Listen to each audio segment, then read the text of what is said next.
অনেকদিন পর আবার কেক বানালাম, চকলেট কেক। লকডাউনে 2 বছর বাড়িতে থেকে থেকে কেক বানানোটা আমি ইউটিউব দেখে দেখে শিখেছিলাম।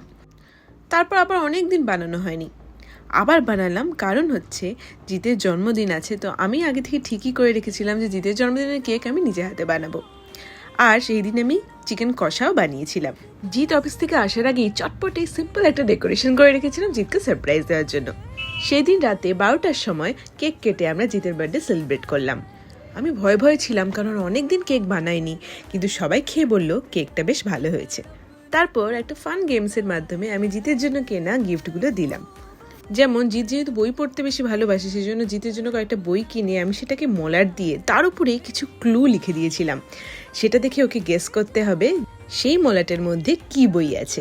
এই গেমটার নাম দিয়েছিলাম ব্লাইন্ড ডেট উইথ বুকস। জিতের বার্থডে ব্লগের পার্ট 2 আসবে, ওর জন্য আরও একটা সারপ্রাইজ প্ল্যান করা আছে, সেটাই তোমরা নেক্সট ব্লগে দেখতে পাবে।